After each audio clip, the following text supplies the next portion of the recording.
அன்பார்ந்த நேயர்களே, யாரிவர் நிகழ்ச்சிக்கு உங்களை வரவேற்பதில் மிக்க மகிழ்ச்சி அடைகிறேன்.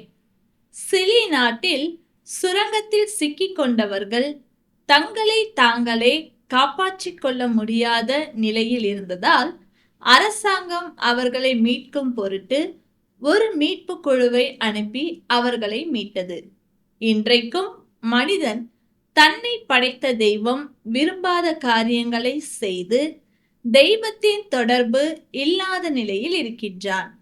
இப்படிப்பட்ட நிலையிலிருந்து மனிதனை மீட்கும்படியாக வந்த ஒருவரை குறித்தும் அவர் மூலமாக இந்த மீட்பை பெற்றுக்கொள்வது எப்படி என்பதையும் பரிசுத்த வேதாகமத்திலிருந்து நமக்கு விளக்க வருகிறார் திரு சைமன் அவர்கள்.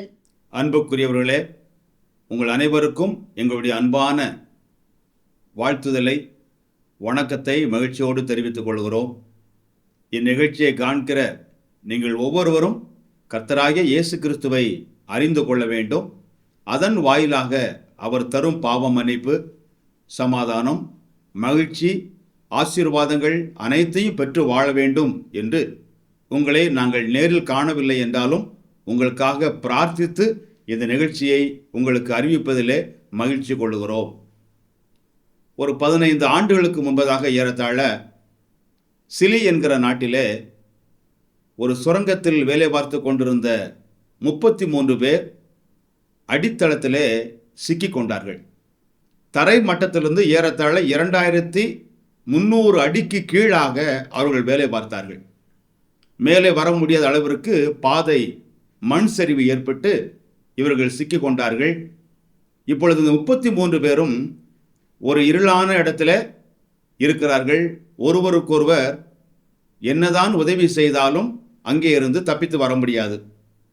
இவர்களை சார்ந்த அவருடைய குடும்பத்தார் எல்லாரும் மேலே இருந்து அலறி துடிக்கிறார்கள், கண்ணீர் சிந்துகிறார்கள், அழுது ஓலமிடுகிறார்கள். என்ன செய்வது? இங்கே அவர்கள் சரியாக சிக்கிக் கொண்டார்கள்.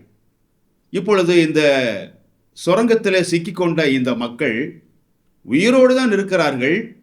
ஆனால் மேலே உள்ள தங்கள் குடும்பத்தோடோ உலகத்தில் உள்ள மற்ற யாரோடோ இவர்களால் எந்த தொடர்பும் கொள்ள இயலாது. அவங்கள போய் பார்க்க முடியாது, அவங்ககிட்ட பேச முடியாது.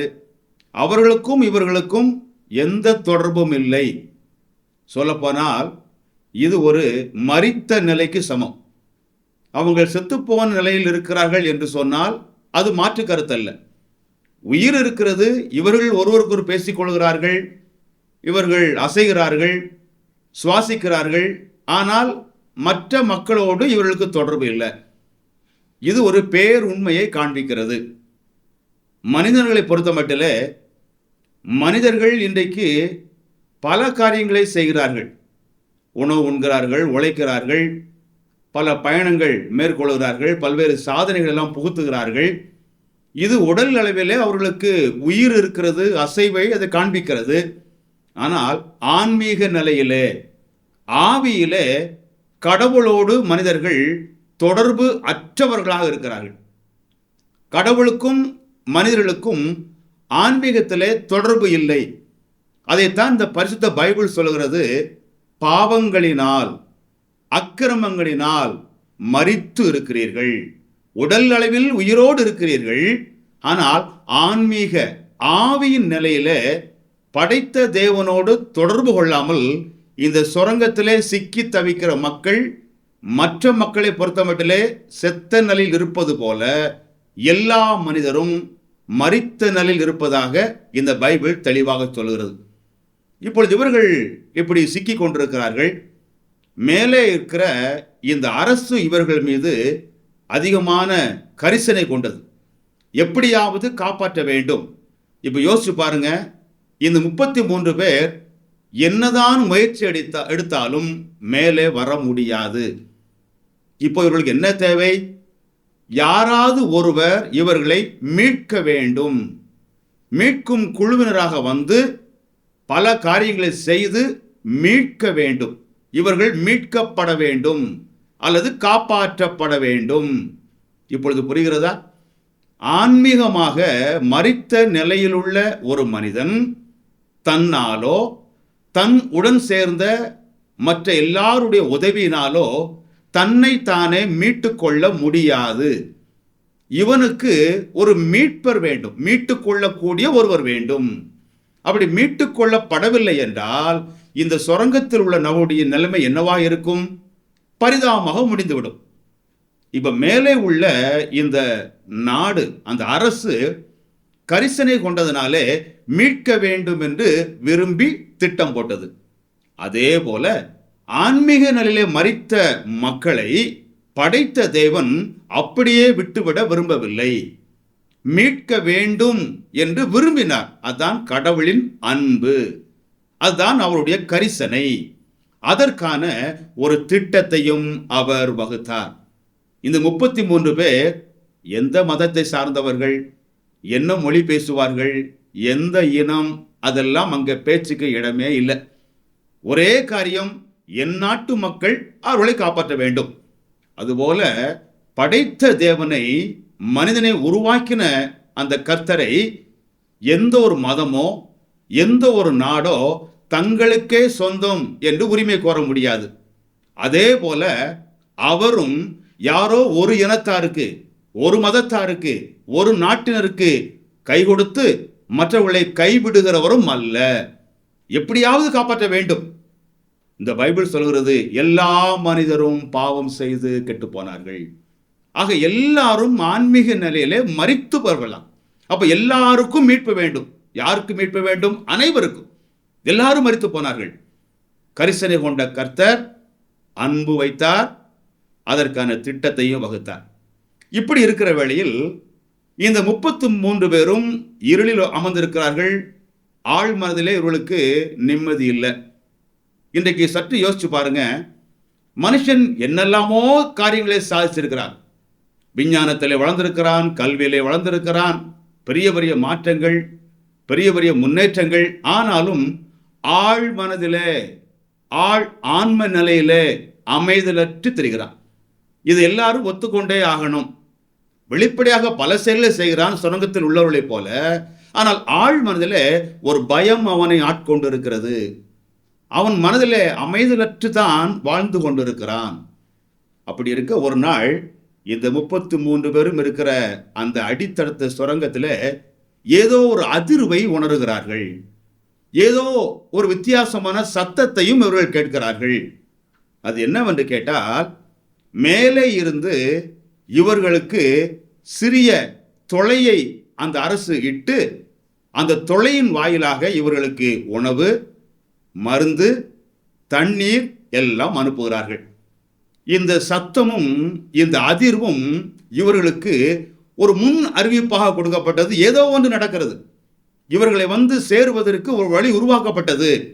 அதே போலதான் கரிசனை கொண்ட கர்த்தர், அன்பு கொண்ட ஆண்டவர் மக்களை மீட்க வேண்டும் என்று விரும்பி இந்த மக்களை வந்து அடைவதற்கு தன்னுடைய குமாரனாகிய இயேசு கிறிஸ்துவையே அனுப்பினார்.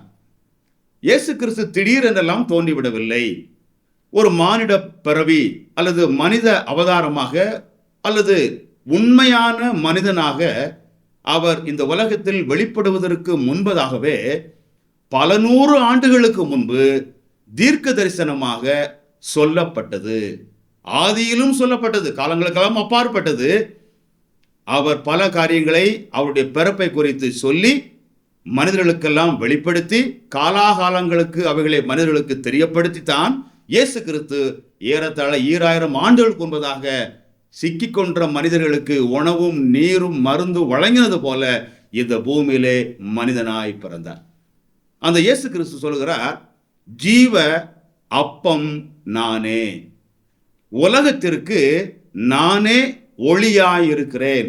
இந்த மக்களுக்கு இப்பொழுது வெளிச்சம் வேண்டும், உணவு வேண்டும், மருந்து வேண்டும், தண்ணீர் வேண்டும். இதெல்லாம் அவர்கள் ஏற்படுத்தி கொடுத்தது போல இயேசு கிறிஸ்துவும் தேவனுடைய குமாரனாக இந்த மக்களை மீட்க வேண்டும் என்ற ஒரே நோக்கத்தோடு மக்கள் இருக்கும் இடத்திற்கு வந்தார். இந்த பூமி வரைக்கும் வந்தார். வந்து பல நன்மைகளை மக்களுக்கு செய்தார். அந்நாளிலே பிறக்கும் போதே பார்வை இல்லாமல் பிறந்த அநேக மக்களுக்கு கண் பார்வையை கொடுத்தார். தொழு நோயாளிகளை தொட்டு சுகம் கொடுத்தார். காற்று, கடல் இவளெல்லாம் அதட்டி அமைதல் படுத்தினார். பிசாசினாலே பாதிக்கப்பட்டு தொந்தரவுக்குள்ளான ஏராளமான மக்களுக்கு சுகத்தை, விடுதலையை கொடுத்தார். இவ்விதமாக பல்வேறு நன்மைகளை இந்த உலகில் வாழும்போது மக்களுக்கு செய்து காண்பித்து கடவுள் அன்பையும் அவருடைய கரிசனையும் மக்கள் விளங்கிக் கொள்ளும்படி செய்தார்.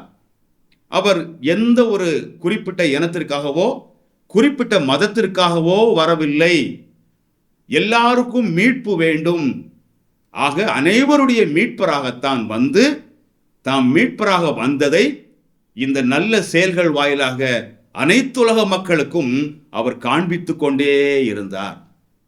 இப்போ யோசித்து பாருங்க, இவர்களுக்கு உணவு வந்து விட்டது, மருந்து, தண்ணீர் எல்லாம் வந்து விட்டது. ஆனால் இங்கே இருந்து விட முடியுமா? இல்லை. இவர்கள் மேலே வர வேண்டும், மற்ற மக்களோடு தொடர்பு கொள்ள வேண்டும். அப்பொழுதுதான் இவருடைய உயிர் நிறைவடையும், உயிர் அடைவார்கள். இதற்கிடையில சில நபர்கள், அவள் குடும்பத்தை சார்ந்தவர்கள், சில வாலிபர்கள் ஏதோ ஒரு உணர்ச்சி வசப்பட்டார்கள். வந்து அவர்கள் மண்வெட்டியை கொண்டு வந்தார்கள், இரும்பு கடப்பாறைகளை கொண்டு வந்தார்கள், என்னவெல்லாமோ தோண்டினார்கள், முயற்சித்தார்கள், கீழே உள்ள மக்களை காப்பாற்ற வேண்டும் என்று ஆதங்கப்பட்டு செயல்பட்டார்கள்.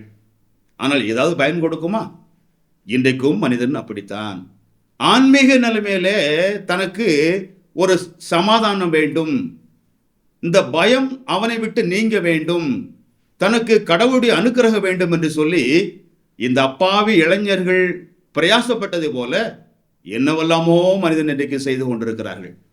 பல சடங்காச்சாரங்கள், பலவிதமான செலவுகள், இவைகள் மூலமாக மீட்கப்பட முடியாது. இதை குறித்து இயேசு கிறிஸ்து வாழும்போது அவருடைய சீடர்களுள் ஒருவராயிருந்த பேதுரு என்பார் இவ்விதமாய் சொல்லி அது எழுதி வைக்கப்பட்டிருக்கிறது. உங்கள் முன்னோர்களால் பாரம்பரியமாய் நீங்கள் அனுசரித்து வந்த வீணான நடத்தை நின்று அழிவுள்ள வஸ்துக்களாகிய வெள்ளியினாலும் பொன்னினாலும் மீட்கப்படாமல், அதாவது ஒரு வெள்ளியை கொடுத்தோ பொன்னை கொடுத்தோ, இன்னும் சொல்ல போனால் அதிகமான பணத்தை கொடுத்தோ நீங்கள் மீட்கப்பட முடியாது. இந்த பேருண்மையை ஏற்க மறுத்த பல உள்ளங்கள் இன்றைக்கு கோடி கோடியாக இறைத்து கொண்டிருக்கிறார்கள். எதற்காக? ஆழ்மனதிலே அவர்களுக்கு ஒரு பயம் நீங்க வேண்டும், மீட்கப்பட வேண்டும் என்று சொல்லாமல் காரியங்களை செய்கிறார்கள். ஆனால் ஆணித்தரமாக எழுதுகிறார், பொன்னினால் முடியாது, பணத்தினால் முடியாது, செல்வாக்கினால் முடியாது. ஆனால் அந்த மேலே இருந்த அந்த வாலிபருடைய செயலை போல இப்படி பல காரியங்களை செய்து இவர்கள் தங்களையே திருப்திப்படுத்திக் கொள்கிறார்கள். ஏதோ ஒரு பயத்திலிருந்து விடுதலை, தங்களுடைய கர்மத்திலிருந்து ஒரு விடுதலை, தங்களுக்கு ஏதாவது அனுகிரகம் கிடைக்கும் என்று தங்களுக்கு தாங்களே திருப்தி அடைந்து கொள்ளுகிறார்களே அல்லாமல், நல்லா யோசிச்சு பாருங்க, யாருக்காவது ஆழ்மனதிலே ஒரு தீர்வு கிடைச்சிருக்குதா? உள்ளான ஆன்ம நிலையில யாராவது திருப்தியா இருக்கிறாங்களா? இல்லையே. தொடர்ந்து அதை செய்து கொண்டேதான் இருக்கிறார்கள். என்ன காரணம்? இது எதால மீட்கப்பட முடியாது. அப்போ இந்த மண்ணை தோண்டி அந்த சரிவெல்லாம் சீர்படுத்தி இவர்கள் வழியை ஏற்படுத்துவது என்பது பெரிய ஒரு சவால். சாதாரணமாக செய்ய முடியாது. அந்த அரசு, கரிசனை கொண்ட அரசு, ராட்சத எந்திரங்களை கொண்டு வந்தது. இரவு பகலென விடாமுயற்சியாக பலவிதமான மணி நேரங்கள் இவர்கள் வேலை செய்தார்கள், பிரயாசப்பட்டார்கள், ஒரு வழியை ஏற்படுத்தினார்கள். அதே போல இந்த மனிதனுடைய மரித்த ஆன்ம நிலையிலிருந்த மீட்பை ஏற்படுத்துவதற்கு வந்த இயேசு கிறிஸ்து வழியை ஏற்படுத்துவதற்காக செய்துதான் சிலுவையில் தன்னை பலியாய் கொடுத்தார். அதையும் பேதுரு என்பவர் சொல்கிறார், குற்றம் இல்லாத மாசற்ற ஆட்டுக்குட்டியாகிய கிறிஸ்துவின் விலையேறப்பட்ட இரத்தத்தினாலே மீட்கப்பட்டீர்கள். பொன்னாலே முடியாது, மனித முயற்சியாலே முடியாது. துளையிட்டு இவர்களை வந்து அடைந்தது போல இயேசு கிறிஸ்து 2000 ஆண்டுகள் வந்து நன்மை செய்தார். இப்போ மீட்கப்பட வேண்டுமானால் வழி திறக்கப்பட வேண்டும். அதற்கு ஏக வழி என்னவென்றால் குற்றம் இல்லாத பலி செலுத்தப்பட வேண்டும். இந்த குழியில் இருக்கிற இல்லை சுரங்கத்தில் இருக்கிற மக்களுக்கும் மேலே இருக்கிற மக்களுக்கும் இடையில் இருப்பது மண். அதுபோல ஆன்மீக மரித்த மனிதனுக்கும் தேவனுக்கும் இடையில் இருப்பது பாவம். உங்கள் பாவங்களே, உங்கள் அக்கிரமங்களே தேவனிடத்தில் உங்களை பிரிக்கிறது என்று ஏசாயா சொல்கிறார். ஆக இப்பொழுது இருவரும் தொடர்பு கொள்ள வேண்டுமானால் இடையில் இருக்கிற பாவம் அகல வேண்டும். அந்த பாவம் அகலுவதற்கு யாராலும் எதையும் செய்ய முடியாது. குற்றமில்லாத ஒருவருடைய பலி, அதுதான் ஆண்டவராகிய இயேசு கிறிஸ்து. தேவ ஆட்டுக்குட்டி என்று வர்ணிக்கப்பட்ட அவர் ஒரு ஆடு பலி செலுத்தப்படுவது போல குற்றமில்லாத வாழ்க்கை வாழ்ந்து குற்றமில்லாத இரத்தத்தை சிலுவையிலே பலியாக கொடுத்தார். இரத்தத்தை சிந்தி மரித்து அடக்கம் பண்ணப்பட்டார், மறுபடியும் உயிர்த்தெழுந்தார். அதுதான் மீட்பின் வழி. அவர்தான் மீட்பர். வேற யாராலும் முடியாது, வேற எந்த பொருளாலும் முடியாது. இப்பொழுது ராட்சச எந்திரங்களை கொண்டு வந்து மண் சரிவில் உள்ள எல்லா மண்களையும் எடுத்து வெளியே போட்டுவிட்டு கீழே இருக்கிற மக்கள் மேலே வருவதற்கு நல்லதோர் வழியை ஏற்படுத்தி கொடுத்தார்கள். இப்பொழுது இந்த மக்கள் உயிர் பிழைத்தது மட்டுமல்ல, மேலே வந்து தங்களுடைய குடும்பத்தாரை பார்க்க முடியும், நாட்டு மக்களை பார்க்க முடியும், வழி ஏற்படுத்தி கொடுத்தார். அதைத்தான் இயேசு கிறிஸ்து சொல்கிறார், நானே வழி, சத்தியம், ஜீவன். சில பேர் கேட்பாங்க, நீங்க சொல்றதெல்லாம் நியாயம்தான், நானேன்னு ஏன் சொல்றீங்க? நீங்க மற்றவர்களை குறித்து நீங்க ஒன்றும் சொல்ல மாட்டேங்கிறீங்க. நாங்கள் மட்டும்தான், எங்க இயேசு மட்டும்தான், எங்க கர்த்தர் மட்டும்தான் என்று சொல்லுகிறீர்களே என்று கேட்பது உண்டு.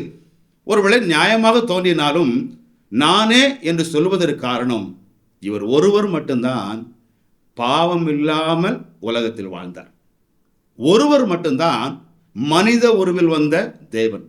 இவர் ஒருவர் மட்டும்தான் மனுக்குலத்தின் பாவத்திலிருந்து மீட்கும்படியாக தகுதியான பலியாய் மாறினார்.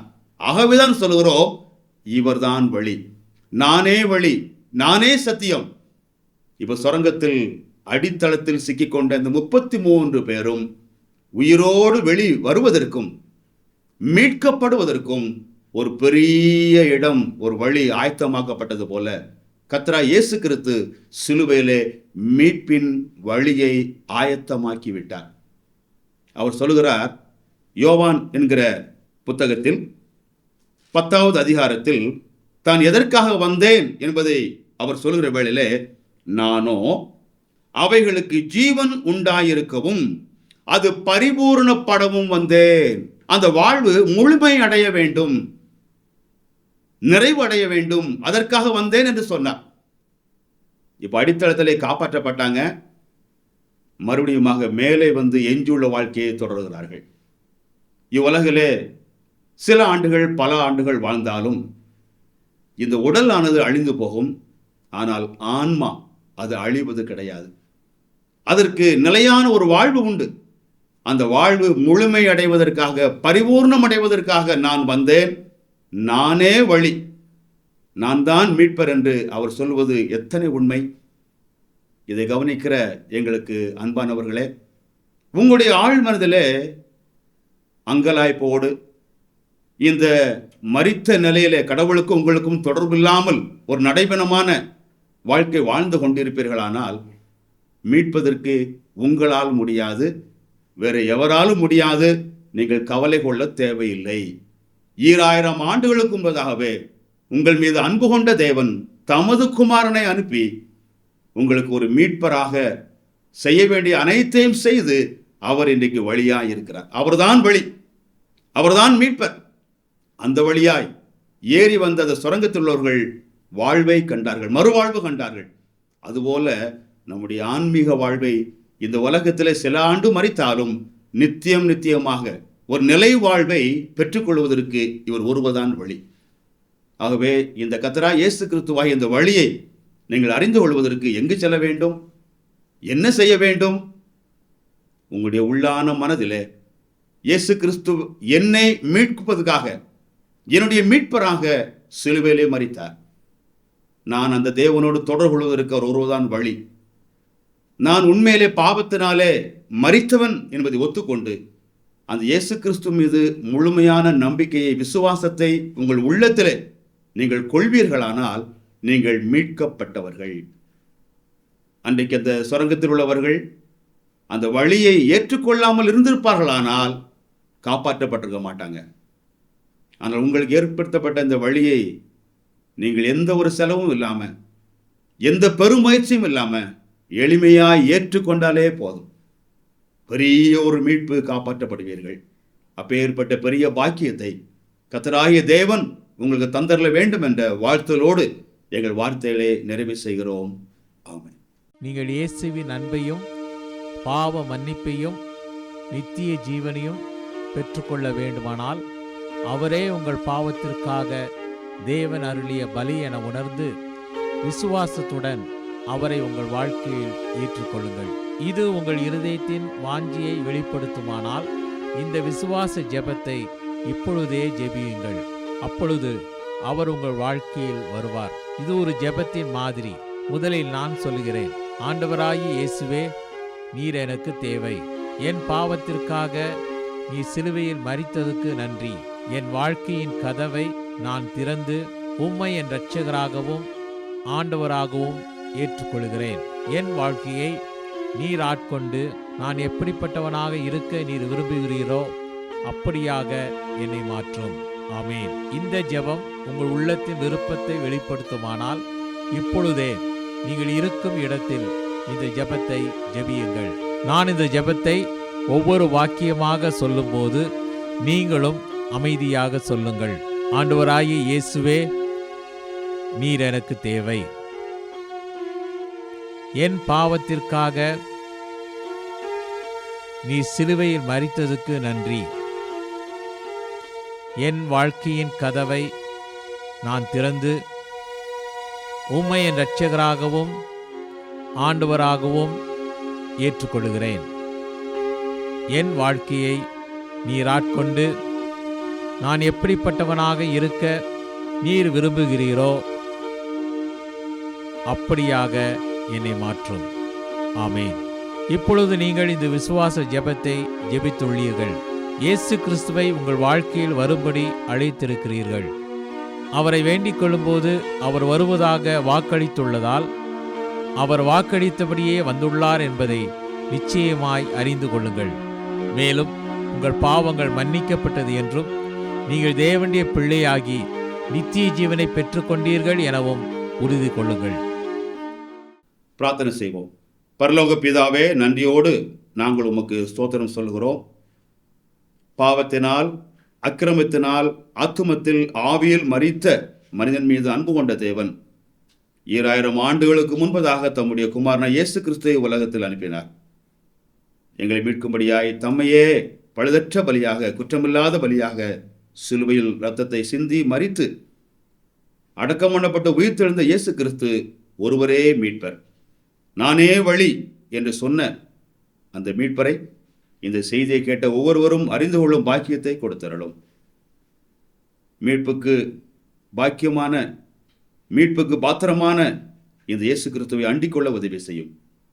ஆக்கினைக்கு ஏதுவாக அல்லாமல் மீட்புக்கும் காப்பாற்றுதலுக்கும் ஏதுவாக கிறிஸ்துவை நம்புவதற்கு அருள் செய்து அவரை நம்புவதன் மூலமாக பாவ மன்னிப்பையும் மீட்பையும் பெற்று இவ்வுலகில் அவர் தருகிற எல்லா ஆசீர்வாதங்களையும் நன்மைகளையும் பெற்று வாழ உதவி செய்ய வேண்டும் என்று கர்த்தராகிய இயேசு கிறிஸ்து நாமத்திலே ஜெபிக்கிறோம் பிதாவே.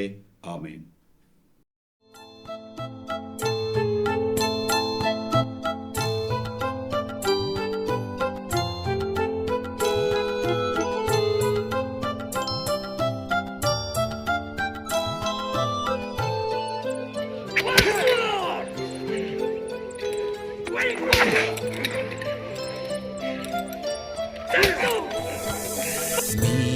மீட்பரேசு க்ரூசில் தொங்கினாரே, மூன்றாணி மீதில் காயமடைந்தே, மூன்றாணி மீதில் காயமடைந்தே.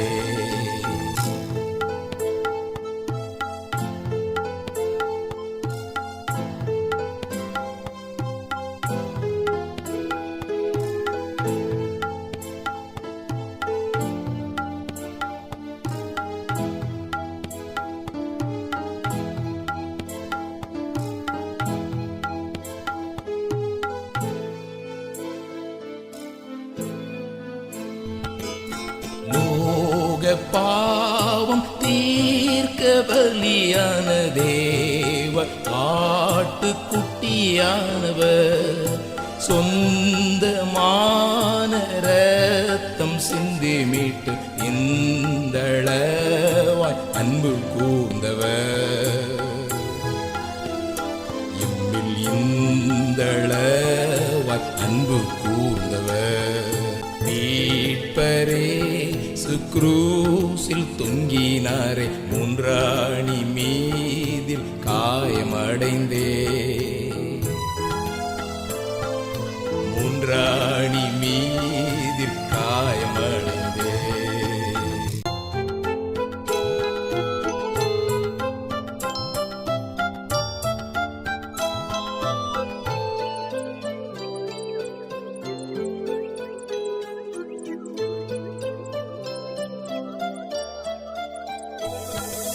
இயேசுவே கல்வாரி சிலுவையில் ஏறி ஜீவன் தந்தீராவிடில், ஏழையா என் பாவ பாரங்களை எங்கு சென்று தீர்த்து கொள்ளுவே,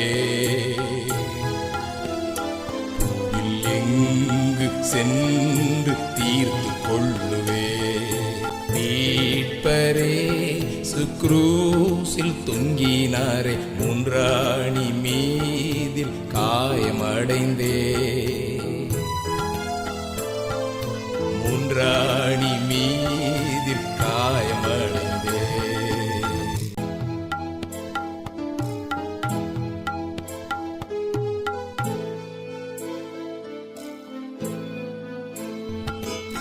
கோரமாம் சிலுவை காட்சி கண்டால் கல்மனமும் உருகிடுமே, மாயலோக ஆசை வஞ்சிக்குமே, மாறிடாத இயேசு போதுமே,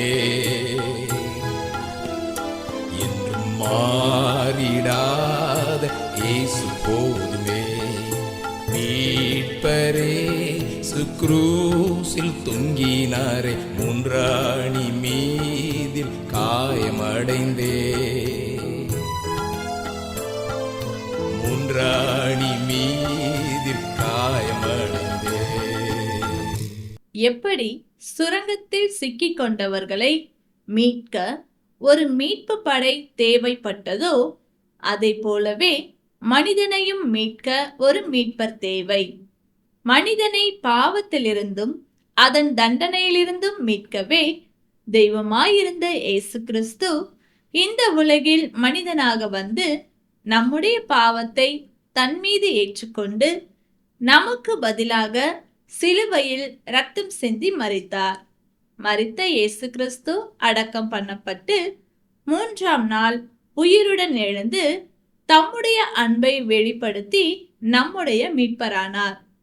உங்களுடைய தவறுகளை இயேசு கிறிஸ்துவிடம் சொல்லி அவர் உங்களுக்காக மரித்தார் என்று நம்பி அவரை உங்கள் வாழ்க்கையில் ஏற்றுக்கொண்டு உங்கள் வாழ்க்கையை அவருடைய கரத்தில் ஒப்புக்கொடுக்கும் போது உங்கள் பாவத்தை மன்னித்து பாவத்திலிருந்தும் அதன் தண்டனையிலிருந்தும் உங்களை மீட்டு அவருடைய பிள்ளையாக உங்களை மாற்றுவார். இந்த ஆண்டவராகிய இயேசு கிறிஸ்துவை ஏற்றுக்கொண்டு மீட்பை பெற்றுக்கொள்ள விரும்புகிறீர்களா? உங்களுக்கு ஆலோசனை கூறவும் உங்களுக்காக ஜெபிக்கவும் ஆவலாய் இருக்கிறோம். இந்த நிகழ்ச்சியை குறித்த உங்கள் கருத்துக்களையும் கேள்விகளையும் எங்களுக்கு தெரியப்படுத்துங்கள். எங்கள் முகவரி: ஒளியும் வாழ்வும் இயக்கம், C26, ஜெய்நகர், திருவெரும்பூர், திருச்சிராப்பள்ளி 620013. அலைபேசி எண் 7598137441 மற்றும் 9487007441. Email ID tv@lala.org.in. அடுத்த வாரமும் இதே நேரத்தில் மற்றுமொரு யாரிவர் நிகழ்ச்சியை காண தவறாதீர்கள். இவ்வளவு நேரம் இந்நிகழ்ச்சியை கண்டு களித்தமைக்கு நன்றி. இயேசு கிறிஸ்துவினால் மீட்கப்பட்டதால் கிடைக்கும் உண்மையான நிம்மதி உங்கள் உள்ளங்களையும் இல்லங்களையும் நிரப்புவதாக. ஒளியும் வாழ்வும் இயக்கம் சார்பாக உங்களுக்கு எங்கள் வாழ்த்துக்கள். வணக்கம்.